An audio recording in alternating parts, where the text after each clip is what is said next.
If you hadn't already seen it, I'm going to leave a link to my first video in this Mecum Auction 2025 in the comments section. That's where we pick our 30 favorite bikes out of this 1400 plus. In this video, I'm going to show you some of the bikes that I thought were very, very overpriced. Some of the stylish and unusual, mechanically unusual bikes. And some bikes that you just had to ask, what were they thinking? The prices in this auction range from as much as $1,320,000 for this 1915 Cyclone V-Twin to $110 for this 1978 50cc AMC Roadster. I'm going to show you some of the bikes in between and where I thought they were maybe overpriced or just really different. First of 6 bikes I thought that went a little higher than I thought they should be. It's a 1986 Yamaha YX600 Radian. It went for $33,000. In fact, I walked right past it.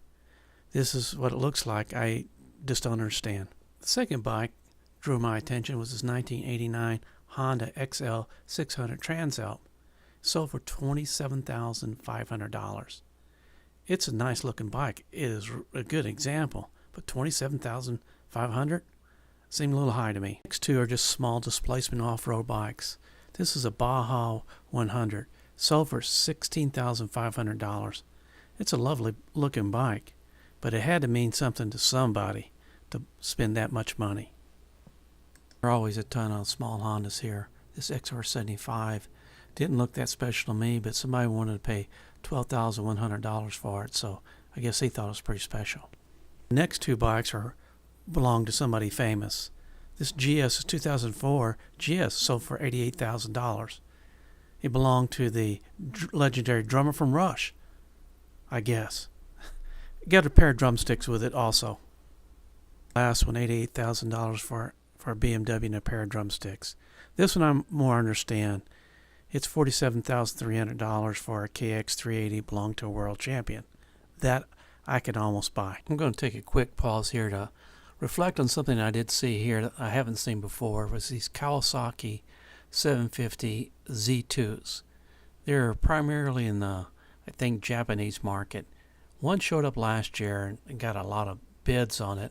I think they ended up discounting those because of VIN. But this year, 9 showed up. 9. They range from selling from $22,000 to $38,500. I think there was a $42,000 one that the bid goes on. There's 3 of them that the bid goes on. Ours in the middle, and they sold the other 6. So I don't know if that's going to get flooded with Z2s next year or not. This is the first what were they thinking bike. Now the rest of these were pretty much custom bike, but this one came from the factory. It's a 2009 Victory Vision, and it was pretty outrageous back then, and quite frankly still is pretty outrageous. It didn't sell for very much, but it's still outrageous, isn't it? This next bike is a 2005 Rocket 3, kind of all tarted up, even put white walls on it. Only sold for $2,475, so I can understand somebody buying it thinking, really, the only thing they got to do is kind of detard it a little bit. In 2023, I wrecked a 2013 Rocket 3. I think it looked better after the wreck. This one is the bid goes on at $5,000. 2007 Harley. Now the guy that did this one also did the next one, and he was just warming up on this one. It has a lot of stuff on it, and I think he's gone, passed away, and relatives are selling it. So God bless him. If there was ever a case for somebody taking away somebody's license to customize a bike, this is it. Although it sold for $34,100, and I have no idea, unless it's an amusement park ride. There is not anything that wasn't touched on this bike and made worse. From the rotors to the paint job to it's got a supercharger on it, $6,000 supercharger. It's got a green windscreen on it. The instruments look out of place. The headlights, I don't know if it's in a parade or not, but somebody paid $34,000, $100, and this one got a lot of attention, all for the wrong reasons. This bike could have fell into the overpriced category class, but when I had to, what were they thinking class, this had to be the top of that class. We're going to start with some old school, unusual mechanical marvels. This is a 1915 Williams Claddy. All right, here is a really odd duck. Really? S144. Jerry, you got to include this in the odd ducks. 1915 Williams Claddy. 3-cylinder rotary engine affixed to the rear wheel. Restored. 873 cc, 3-cylinder, air-cooled, 10 horsepower, integrated into the rear wheel. That is wackadoodle. That is wackadoodle, but it is gorgeous. It looks like a big beach cruiser, and then that's amazing. Does the engine not spin? No. But the wheel spins around the engine. Yeah. Let Bill and Roy, my buddies, tell you about this one. All right, this is the rivet mobile. It's not because it has rivets, No. because it looks like a frog. This one? Yeah, we're looking at the white and this one. These are great to ride. I've had a couple of them. They're just so oddball. This is S143, 1923 Nera car, Yeah. built by Nera car. Carl Nera car. Oh, it's the man's name. Syracuse, New York, from 1920 to 1927. 255 cc single cylinder. Oh my, it's center hub steering. Look at that. Oh my gosh. And we thought that was new with Bimoto. Yeah, been there, done that. Wow. That is just wow. Next up, we got a 1941 Harley-Davidson T8 Knucklehead from World War II, 3-wheeler. Really cool. It looks like it is a military model. I mean, Jeep tires, and I bet it's a pain to ride. I've seen sidecars. I've seen motorcycles with the wheels inside the rear wheel, but I don't think I've seen an extra wheel with a motor on it. Well, that's different. It's a 1915 Indian bicycle with Smith motor wheel. How unusual. Kind of switching over to the more modern stuff. It's 1983 Tri-Hawk 304.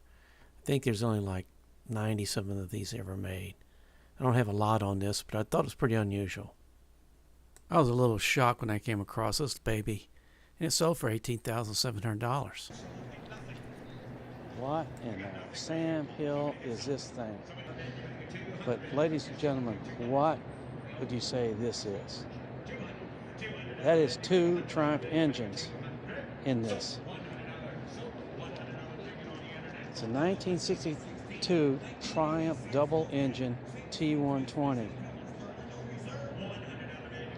I can't imagine that this is going to be any problem at all. I really got to give it to the guy that built this for creativity. It sold for $42,900. Definitely a strange bike.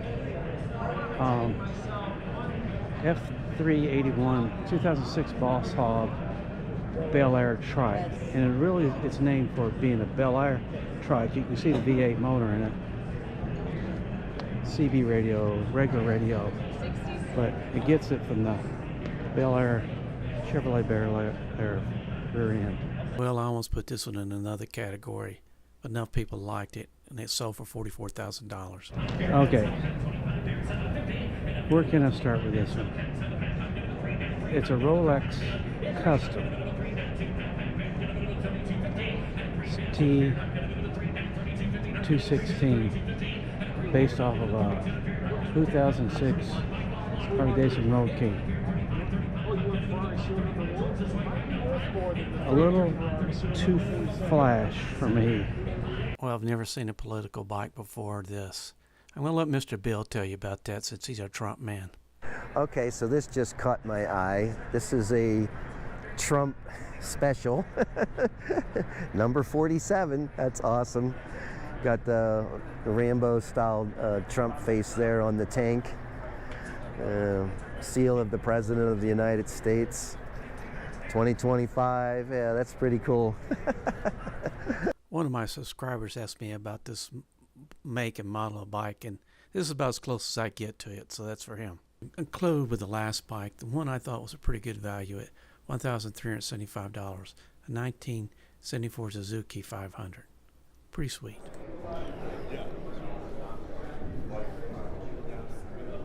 This almost looked like the little land speed racer we saw out there at Bonneville. Before I go, I want to thank Bill and Roy again for helping me make this video. As I ride off into the sunset on my Captain America replica, I'd like to thank you for watching part 2, and maybe we'll make part 3 in a few months down the road, which will be a walkthrough of all the bikes. Thank you.